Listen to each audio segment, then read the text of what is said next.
Wow.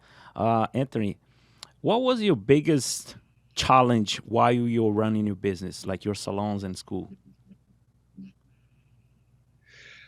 There are three challenges that every salon owner has. Okay, the top three challenges are the same for every salon owner all over the world. Whether you have a barber shop or a beauty salon, a nail salon, whatever, everyone has the same three challenges. The third biggest challenge is your people. Okay, the second biggest challenge is your people. And the first biggest challenge is your I people. just saw I Okay? just saw your one of the takes of your episodes on one of your videos on Instagram. Just the way you're saying Yes. now. But the point is that sometimes it might be about finding people.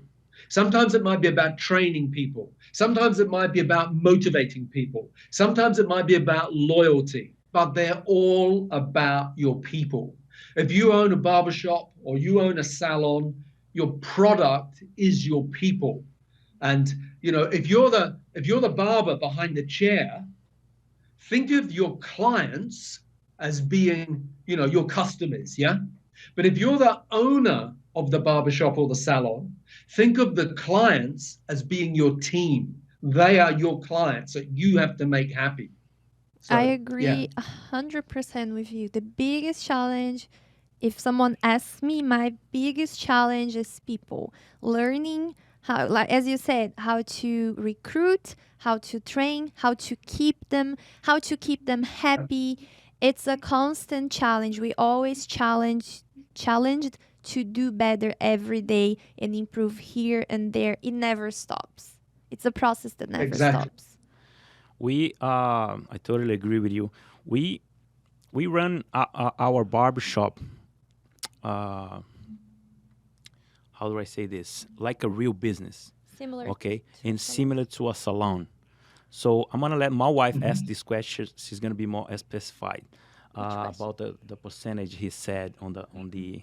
Oh, okay. So we made this huge mistake, where we're paying 70% because Mm. our thought at the time is we're gonna open a barber shop. We don't have barbers. And then if we pay more, we're gonna attract barbers. But we didn't do the math. And we knew that the industry here in the US, it's very common to pay 60%. But we never did the math. We just follow whatever people were doing. We added 10% in the hope that, okay, we're gonna have barbers working for us. They're gonna be happy. It didn't work. So, my question to you is, what would you say, based on your experience running more than one salon, what would be a good percentage to be profitable and still keep your staff happy? They make money, the business make money, and everybody's happy. Okay, well, there isn't just one answer.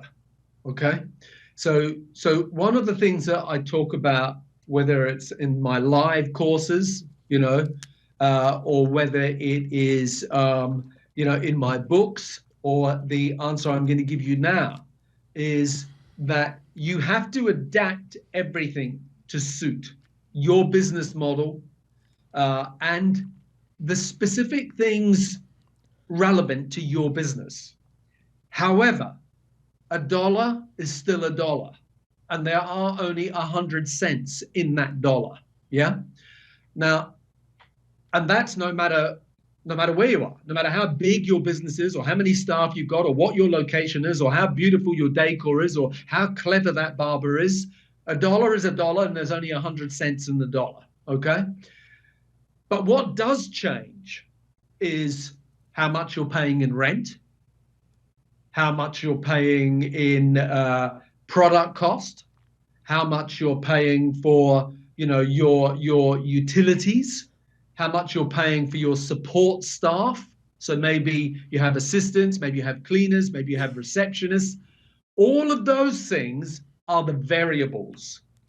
Now, if you take a dollar as just as an example, and we go, well, in that dollar, some of that money has got to go and pay the rent. So what percentage of it? Well, it's going to vary because, you're going to talk to one person and their rent is going to be, well, our rent is X thousand a month.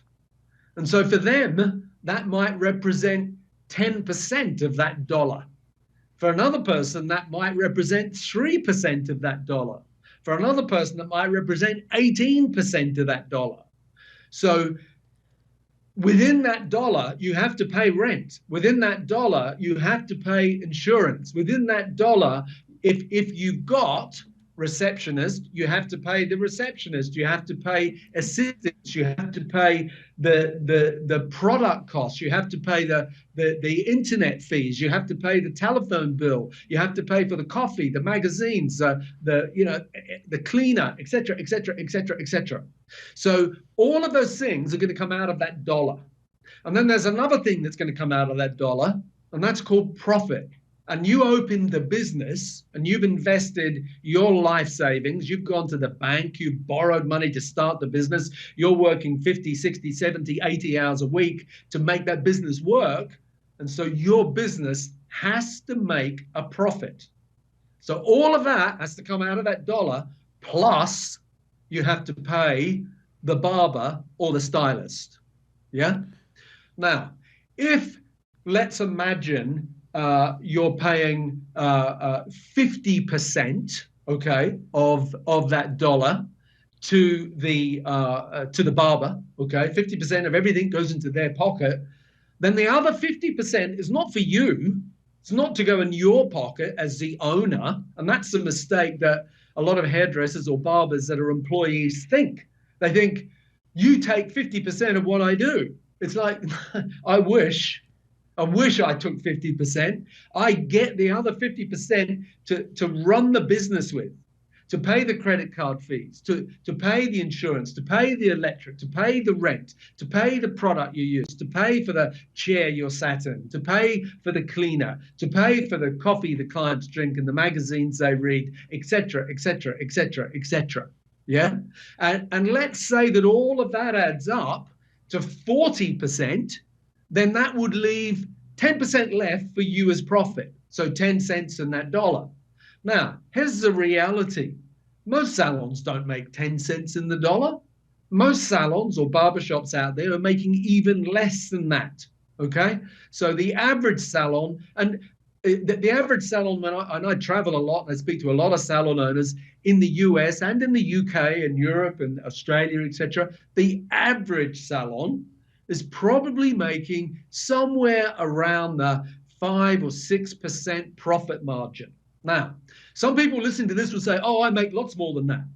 And nearly every time when you dig into that and you actually look at their profit and loss report, the first mistake they're making is that they think that their wages, in other words, what you're paying yourself, is profit. No, it's not. What you're paying yourself is your salary as the owners of the business. Yeah.